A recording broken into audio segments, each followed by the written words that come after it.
Hello, welcome to Julia at Home. I'm Julia. On this channel, I share with you resources and encouragement for homeschooling and some other parenting stuff too. Today's video is on the Curiosity Chronicles history curriculum, which I've used for several years now. This is a secular and inclusive world history curriculum, and they have from ancients up through modern. I believe they just released Modern 1, so I think they're still working on Modern 2 and maybe 3. I can't remember if it's going to be 2 or 3 parts. It seems that their goal is to encompass all of history from ancient to modern.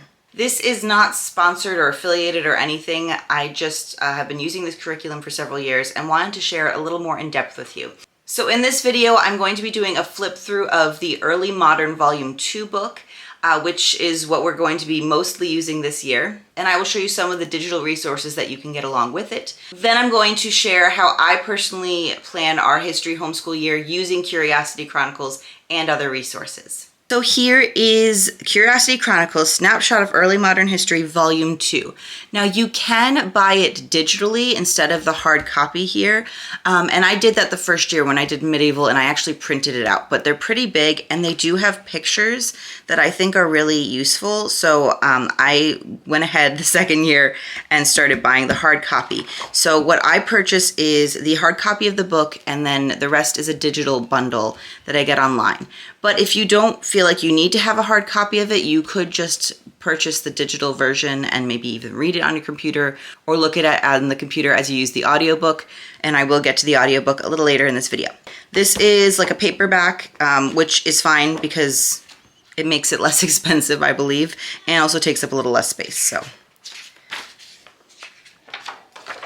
here you can see the table of contents. So there's usually in each of the books, there's a little bit of an introduction. In this one, it's a little bit about the Enlightenment. So I will show you that in a minute. But then it's organized by sections, and each section has 2 chapters. So they've tried to pair chapters together that kind of go with a theme. So that's what the sections are. So for example, section 20 is Life in the Pacific. And the chapters are on Captain Cook searches for fabled lands and King Kamehameha unites Hawaii. And then each section also has what's called a culture corner that is about something to do with culture. So art, music, philosophy, science, something like that. And again, you'll see as we go through, but that's kind of the general outline here. Now this book goes from about 1760 to about 1850. It's a little bit it's not exact because, again, we're covering world history, and so it is covering things that overlap and happen at the same time in different places. So, but just so you know where we are, I will just say Volume 1 here goes from about the mid-1500s to the mid-1700s. So that's what we left off with before starting this one. Okay. So this is like the introduction here is a culture corner on the Enlightenment. Now, again, the culture corner is on, different aspects of culture. So it could be science, art, music, even I think one on capoeira at some point. So it could be philosophies. I think there was one on Adam Smith. Usually they are in the middle of or at the end of each section. So there's usually one for every 2 chapters. But here it starts with one because it's trying to give you some more information on the Enlightenment. And there's actually even like this little chart of different governments here, which is cool, and we will be going through this.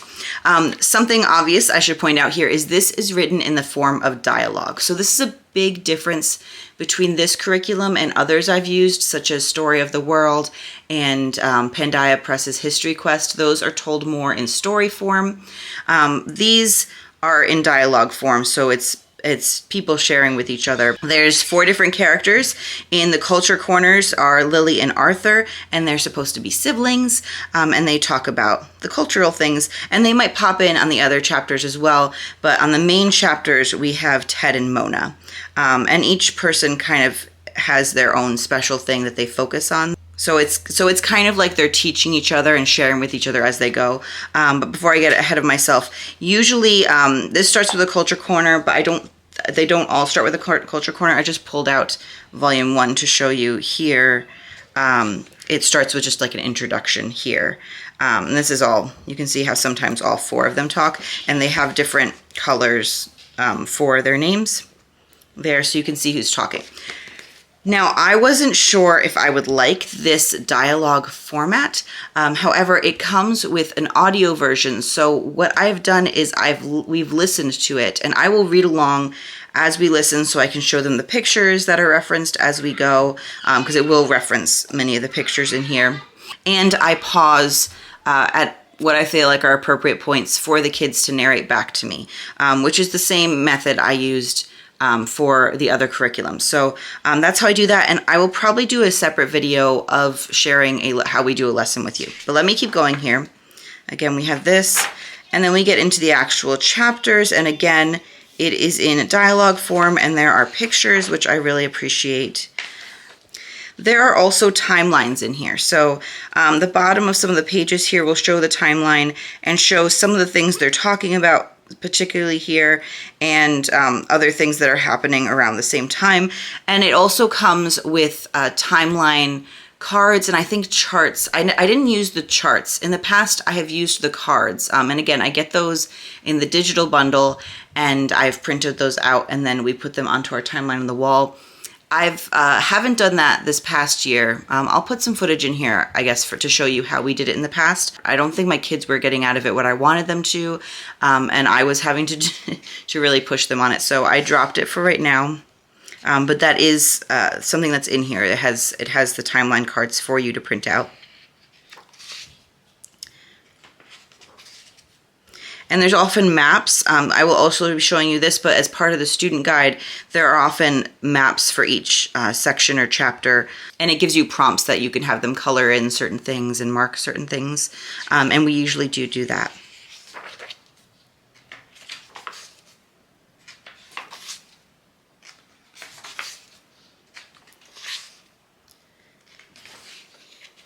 So here's a culture corner. So for example, this is for we're in section 20, Life in the Pacific, and we've got this chapter here going on, and then another chapter here. And at the end of each section, it will have a little want to know more green box here of things that you can look into in more detail. There's also more book recommendations and stuff in the Instructor'S guide that I'll show you. And then there's Culture Corner. So this one is on Hawaiian culture and on wave sliding, which looks really cool. So yeah, they're usually short, sometimes like 2 to 4 pages, the culture corners, but I like that they're in here. Then we actually did these chapters already. We came and we just did I think just these 2 chapters in here on the American Revolution aftermath. When we were doing that as kind of a unit. So yeah, I do skip around a little bit. So, oh, here's the Adam Smith one.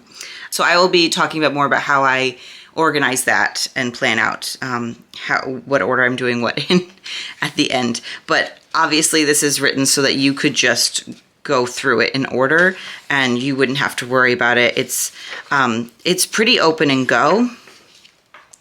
Oh, there was 2 culture corners in this one, which is kind of nice because Adam Smith and Phyllis Wheatley are very different. So this is a world curriculum. It does talk about the United States, but obviously talks about the whole world.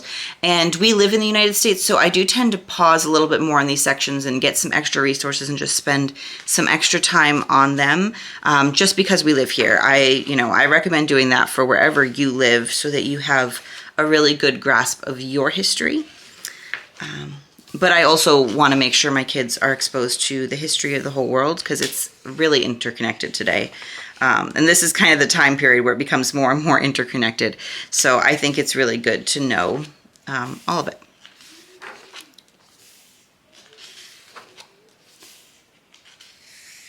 So we're in Australia here. Looks like Australia and New Zealand. This is Maori culture. Then we're going to get to the French Revolution, which I will probably do some additional resources on this because I just have always been fascinated by it. The culture corners on Mozart.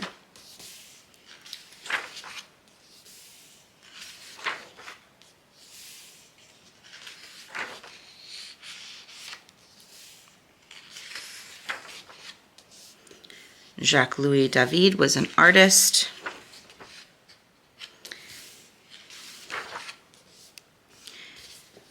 This does clearly talk about slavery and enslaved people, which I think is good. I think we need to learn all of history, so.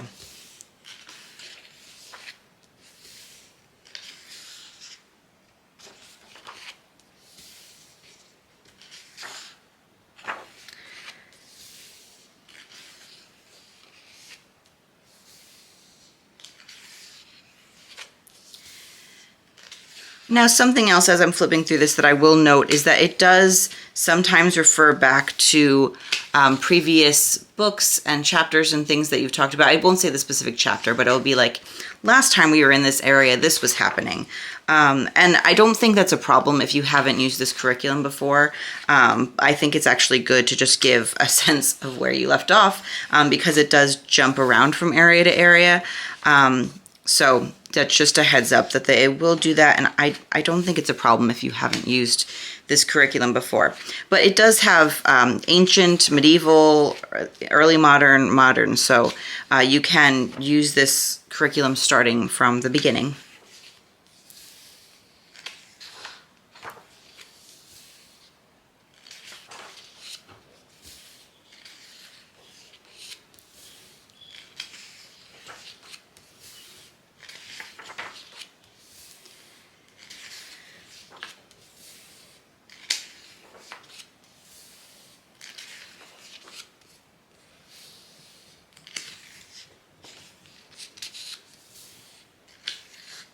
This is about Josephine Napoleon's wife and fashion. That seems interesting. For some reason, as I've gotten older, I've become interested in historical fashion.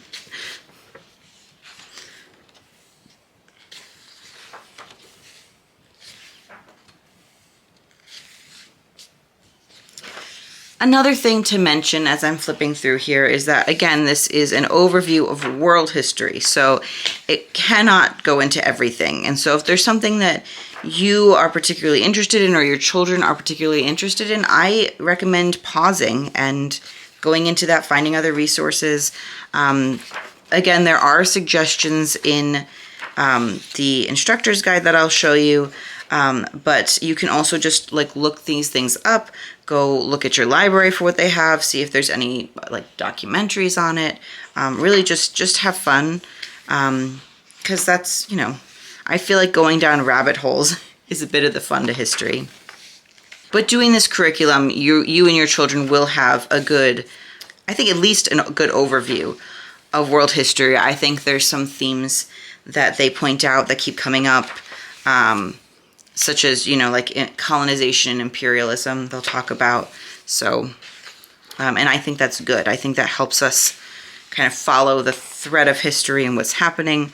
I do like that it's got African history in here, and the African history is centered on the African people instead of being centered on the colonizers. It does talk about the British and other European countries coming in, but it doesn't, it also does, we're we're focusing on Shaka and the Zulus.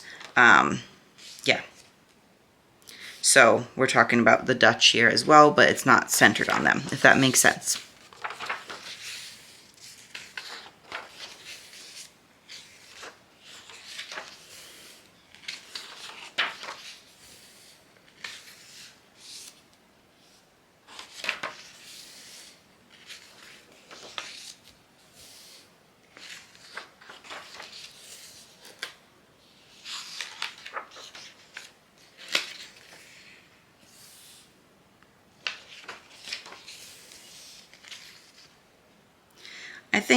I think the photos in here are very valuable. It really, I don't know, it makes it more living, I guess.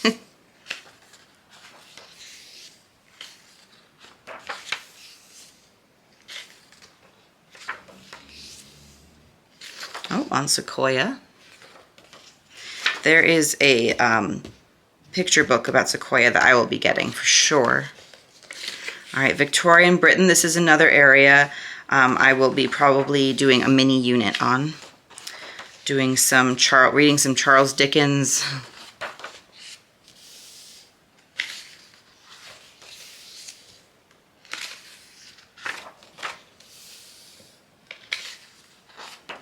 It does get into economics a little bit in here too. You saw there was Adam Smith earlier. This is about the rise of the middle class, which I think is really helpful. I think economics can go really well with history, and obviously talks about government, different government structures as well, because that's an integral part, especially this period of history when revolutions start happening to form different types of government. You can't really talk about the American and the French Revolution without talking about types of government.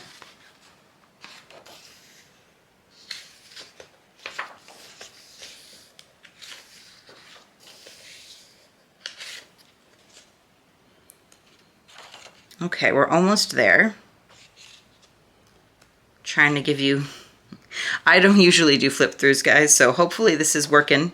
You can give me any tips in the comments below of things you'd like me to do differently. This is a long book, so I am going through it rather quickly.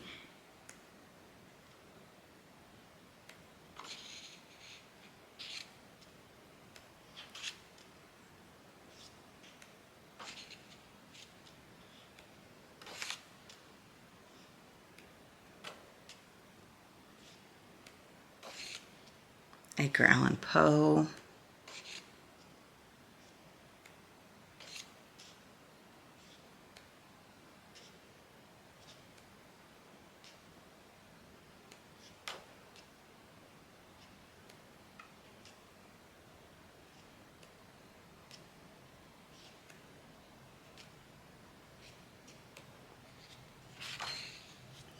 And Karl Marx.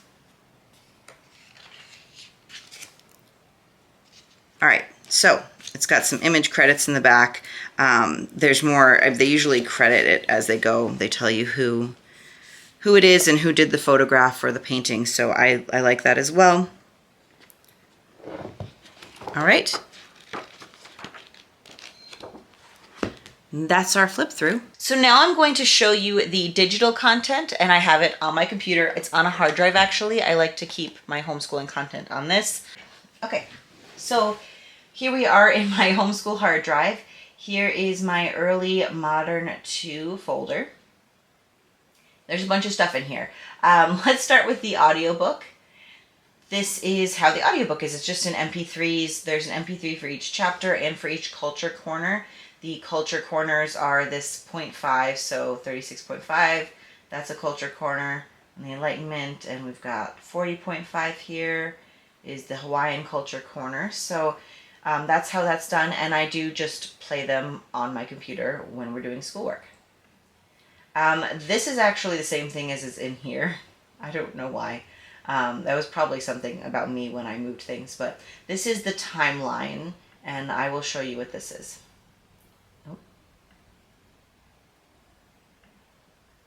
Okay, good. All right, so, let me show you from the beginning here.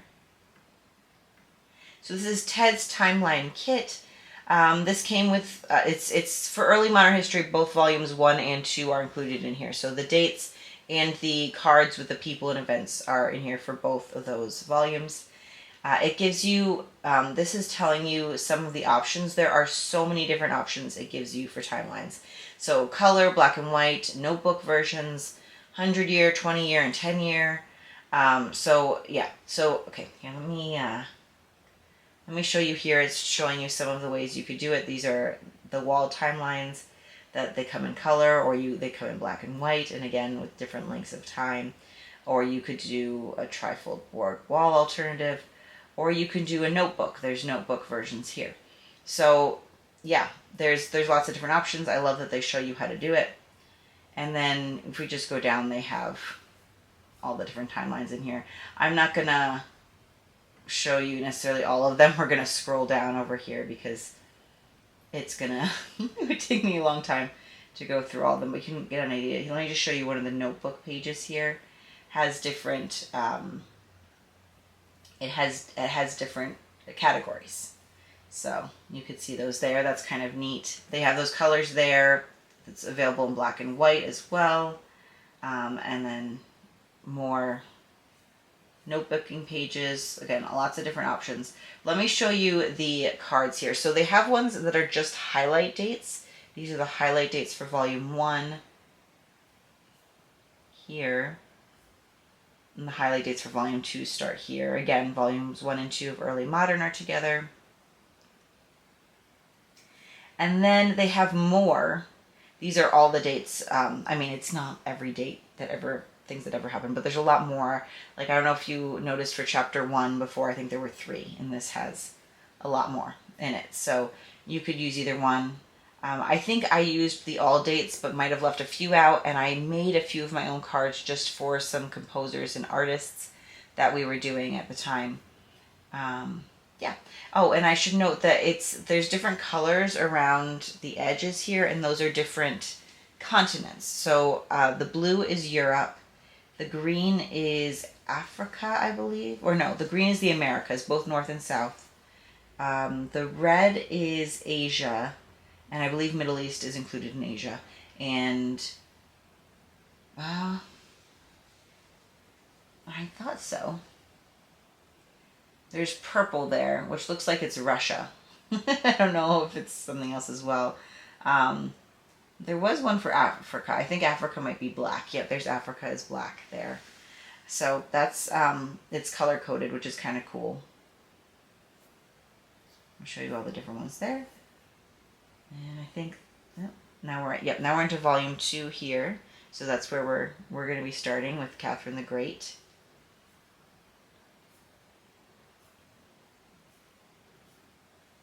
Yeah, so that's it. That's the timeline cards. We may or may not be using them this year, but we have used them in the past. So let me move on, and I will show you some of the other things that come with this bundle. Okay, so there is also an instructor's guide as well as a student's guide. We're going to start with the instructor's guide here.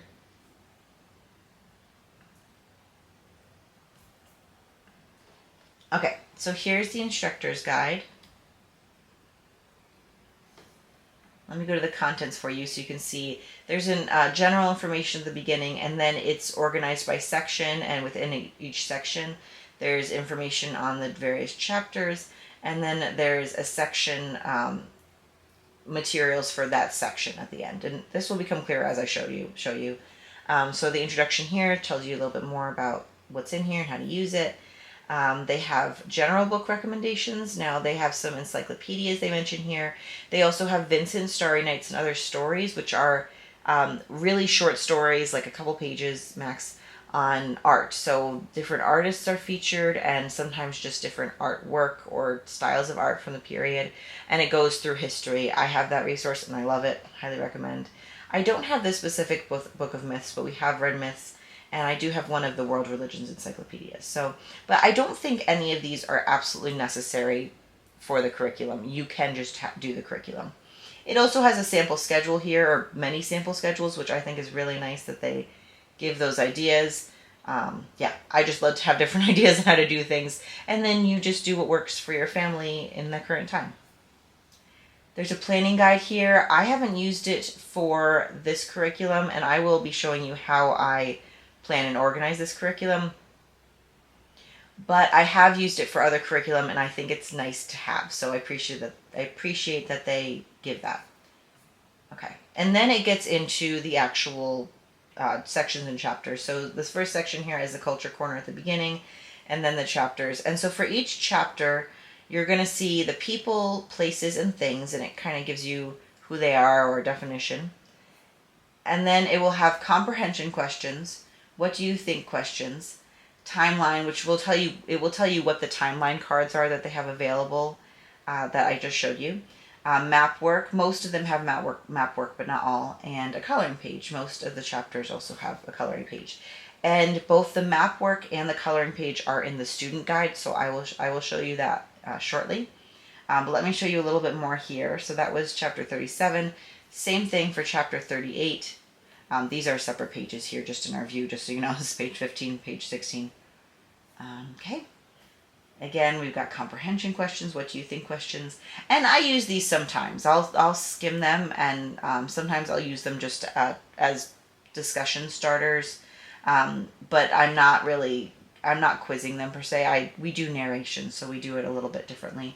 But I do think some of these make for really interesting questions, especially the what do you think questions. And then for map work, it often has these. It has labeling different areas or coloring in countries and such. So, and they, all of the map works that they have you do that with generally have pictures of that map in the book itself. So we refer to that. I'm not just making them like know it, if that makes any sense. And then at the end of each section, so again, that's usually 2 chapters in one culture corner, there is additional material suggestions. So there's always reading suggestions. This one has informational and chapter books. This has a cross references. And then they'll have some activity ideas. Some of them involve food, some don't. This looks like it involves some food. And then they have a game. Anything that's like this, usually the game board or some idea of it, is in the student guide as well. And then they all have a Minecraft build. And my children don't do Minecraft. They just haven't seemed to be interested in it. But I know a lot of homeschool students do. So that's here. If they want to do it, I think that's a really cool addition. Right, so each section is going to have that information for each chapter, and then the reading suggestions and materials. And so that's kind of how this whole thing is organized here. So I'm not going to go through the whole thing. You get the idea. It's very useful. Let me show you the student guide. Okay, so here's the student guide. And again, for volume 2, there's each of the books has their own Instructor's guide and student guide. All right, so in this, it's similarly, it's just organized by chapter instead of by section, because all the information's in that specific chapter, and it has some review information here as well. So I'll show you that. Here it has some ideas for, basically they're kind of like narration. I just have them tell me things. These could be an alternative to that. So this is a draw what you hear in order with 6 spots. Draw what you like. Draw what caused what. So there's like what's the problem in the middle, solutions, causes. I think that's very cool. And then there's like a 4-box draw what you hear here. I haven't used those, but I actually might. I really like the idea of those. So, and again, these are full pages. It looks like they're half pages how we're looking at it, but they are full pages. So I'm thinking of using that this year. I think those are really cool. All right, so you remember, because we were just looking at the Instructor's Guide, that there were definitions of people, places, and other things in each chapter and most of the culture corners. And so that actually matches up very well. This is an activity you can do where the students are matching a vocabulary word or person to the definition on the right. So I haven't done these with my kids in the past. I may here and there. We've done some of the other things, but I don't do everything from the student guide. You could choose as much or as little as you want, depending on, your time and interest and what you want to do. So it has this again for chapter 37. Then it has the same comprehension questions that are in the Instructor's Guide are here. I don't have mine write this out or anything. They, in fact, don't even really look at this. This stays on my computer unless I'm printing something out. But again, I might ask them this. This one has a word search, and we've used those a couple times in the past. We don't do every one, and not every chapter has one. But most of them have coloring pages. Coloring pages and maps work are what I've used the most in the past.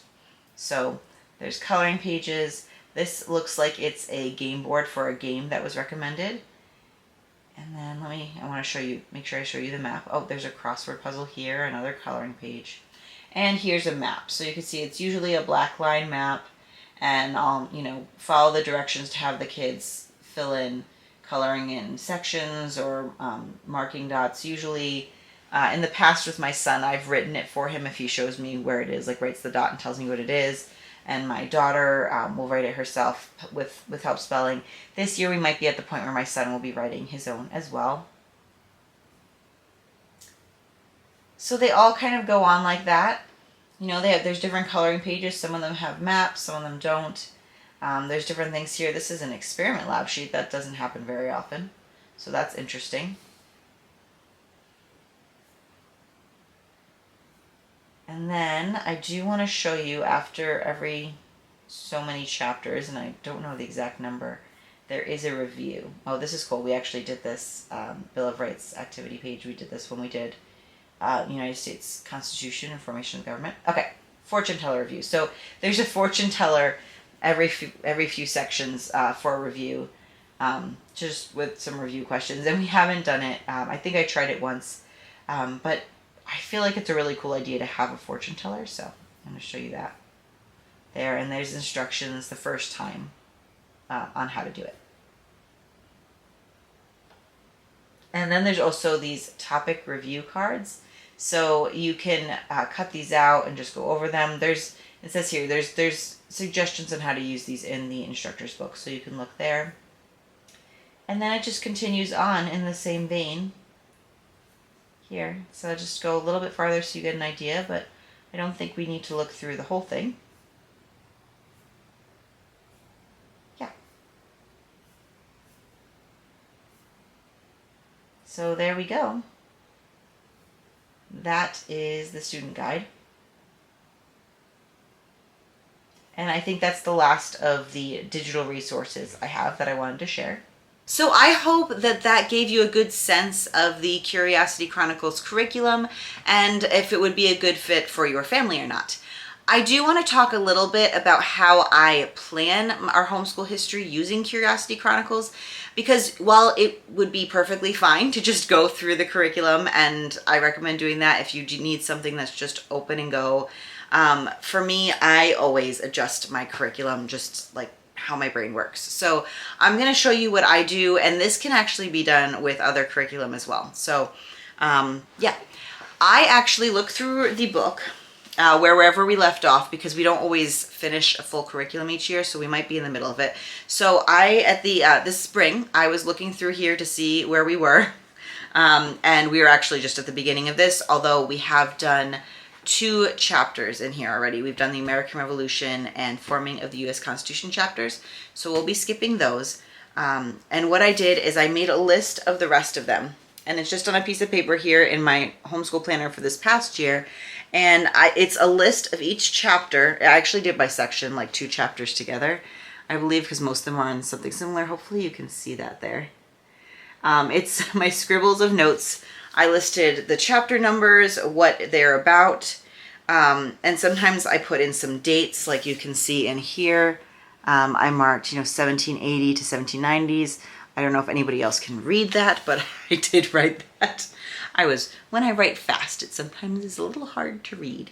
Right, so I wrote those all out, and then you can see I kind of have like scribbles and arrows and brackets and stuff, and I actually think about moving stuff around. So while I love that we have the world history curriculum and we're going around the world, sometimes I feel like we're jumping around a little too much, and it makes it harder to do like a deeper dive or focus on a certain area. So I will try to combine things that are happening that seem connected or in the same area of the world.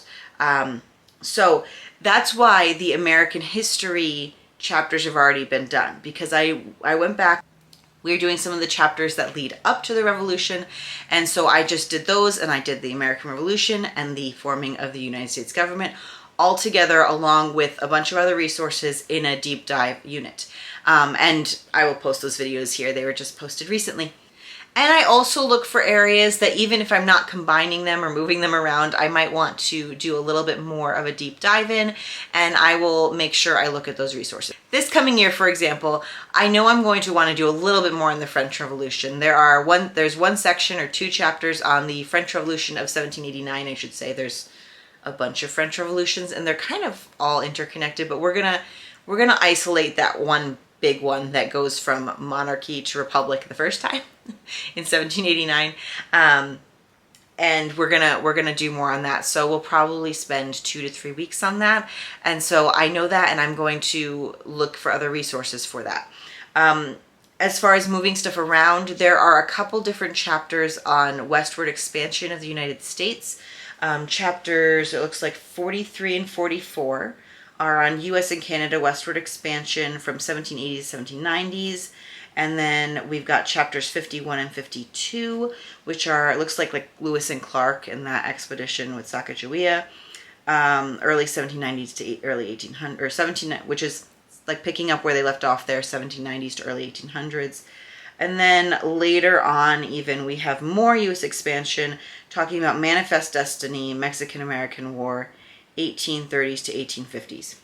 So I thought about it for a while, and what I think I'm doing there is those first two sections I talked about from the 1780s through about 1800. I'm going to smush those chapters together, and then we'll do like a to be continued pick up later and like a westward expansion part 2 later that I might think about as like we might do one unit book for it and do like half of it at one point and half of it later. But there's so much stuff in between time-wise because I think one ends around early 1800s, the other one picks up around the 1830s. So I decided not to group the whole thing together, but these are the kind of things I'm thinking about. There's really no wrong way to do it. It's just, how is this work best for my brain and how I want to organize it. So the way you want to organize it might be different than the way I want to organize it. But the point is that I'm listing them all out and thinking it through. And then what I'm going to do, or I've started to do, is I make lesson lists. So this is my typed up, what I've done so far. It's a work in progress. It pretty much stays a work in progress until we do it. But what I'm doing is I'm making a list like by day of lessons. So ideally we're going to be doing one history lesson a week, but there might be weeks we get to 2 and there might be weeks we don't get to it. So by doing a lesson list, I am able to just do the next lesson when we do that instead of putting it in by dates, if that makes sense. Hopefully it does.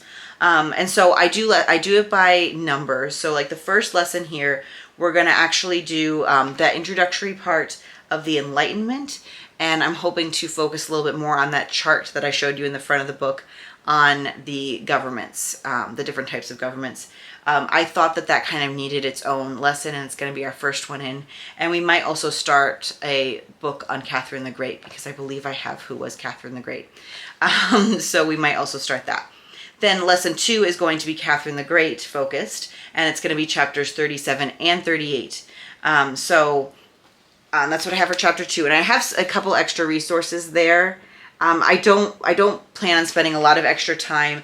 There is a really cool tasting history episode on Bierox and Catherine the Great in the Volga Germans, so we might watch that and maybe make Bierox, but it's not the highest priority, so we'll get to that. Then I just listed next is Hawaii, then Australia, and it looks like I've left 4 lessons for the French Revolution here,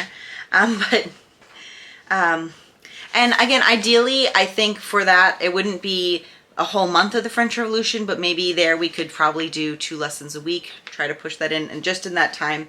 So I do that. I have lesson lists that I've written out, and at kind of the same time, but I don't know, this is all kind of fluid in my brain, so it's a little hard to translate, but around that same time, I'm also looking for other resources. So the Instructor'S guide that we just went through for Curiosity Chronicles is one of the first places I look. I look through that, I see if there's really good looking resources, really on all the topics I kind of skim through, but I also just focus on, for example, the French Revolution. I'm going to make sure I'm writing down what they have there, noting any that I want to include. And then I go and do some other research, online, looking at other people's videos on YouTube, looking at Pinterest, using the search function on Amazon, which it hasn't been working as well as it used to, I'm going to be honest. But generally, if you put in, a book that is on your topic that you want to do, then it would give you suggestions for similar ones, and I used to use that quite a bit in the past. I do have an account on bookshop.org, so I'll post that here. I've been trying to use that as much as I can because I do prefer it to Amazon, although I do still use Amazon sometimes. So bookshop.org might also have recommendations. I'm not sure if it will work the same way.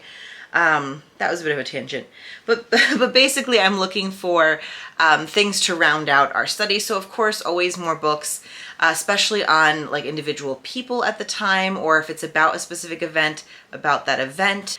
Then if there's any sort of activities that we can do. So for the French Revolution, for example, we're going to try to make a, trying to remember what it's called. We're going to try to make a cockade, which should be pretty simple. It's like the pin that they wore with the red, white, and blue circles. I can't remember what order they were on and they were in, but it would kind of mark you as a Republican and as not a monarchist, basically. And if there's any like historical fictions we can do for read aloud or just in general, I always look for those. Any food, I look for that. So there are a couple of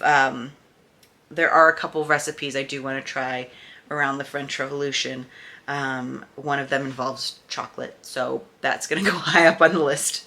So yeah, I am still, again, this is still a work in progress. I'm still doing research on a lot of these topics, but I've kind of got my lists here. And then as I refine, what will happen is I have these 4 weeks here for the French Revolution. All of my ideas right now are just listed under 1 week. And then you can see here, I've got these other underlined weeks for French Revolution. What will end up happening is I will end up assigning books and different activities to a specific week. So some books might go over all 4 weeks. For example, we're going to try to listen to the Revolutions podcast on the French Revolution because I loved it so much when we did the American Revolution. But it's quite a few episodes, so we'll probably start that early, actually, and I'll make a note of that and then continue on until we're done. And we might try to listen to one a day for that time period and just really immerse ourselves, I guess. And then other things will be just one week. So, for example, let me see. I believe there's a picture book on, hopefully I can pronounce this, Joseph Boulogne, le Chevalier du Saint-Georges, who they're actually making a movie about too, so I have to see if that's kid appropriate. But he was a black composer in France, which is pretty cool. So I think there's a good picture book I found on him that we're going to read, and that will probably just be one sitting. So I'll assign that to a week. And then we'll probably also, I'll make note, listen to some of his pieces at the time. Obviously, the cooking happens in 1 day, and actually kind of unusual for me, but for the French Revolution, I have a list of movies because I am quite fond of several movies that take place around the French Revolution. So we may watch the, old black and white original Tale of Two Cities. There's the Scarlet Pimpernel. There's, I think it was like a mini series. I don't know exactly when it was. There's some famous British actors, and I cannot remember their names, but it's one of my favorite movies, so we'll watch that probably. There's the old black and white Marie Antoinette movie, and then there's the more recent Marie Antoinette movie. We might watch one or both. The older one goes longer than the newer one stops as they're leaving Versailles, so it misses some parts there. But yeah, I got a lot of fun ideas of this. You could tell I'm probably gonna have to cut some of this down. I also sometimes insert things that I didn't see in the curriculum. So I'm gonna have to double check, but I don't think it covers the War of 1812.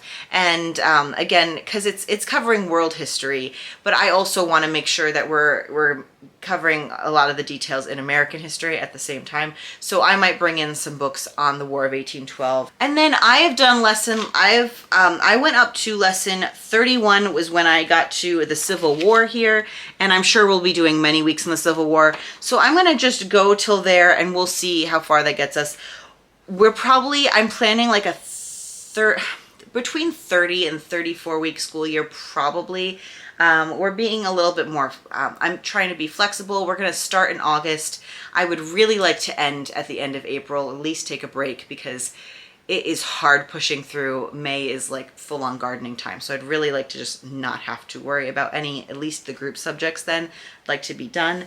And so we may end up doing the Civil War like next summer or the following fall. But yeah, I know as of now, it will take us about 30 lessons before we get there. So at least I know that. I hope that makes some sense or is somewhat helpful and encouraging. My brain kind of goes all over the place, and there's so many resources and such fun to be had. And this is my way of trying to organize it in a way that I can just during the school year go, this is what we're doing next. So that's what I do. And that's my plan for history this year, starting with Catherine the Great and going through to the American Civil War. So probably stop around 1850, I believe. We're going to cover a lot in there. We're going to do it. We're going to do it, guys. And I'll let you know how it goes and do some videos on the different mini units and units that I do as I go. Thank you so much for watching. I hope this was helpful and encouraging. And until next time, I hope you all stay well. Bye, friends.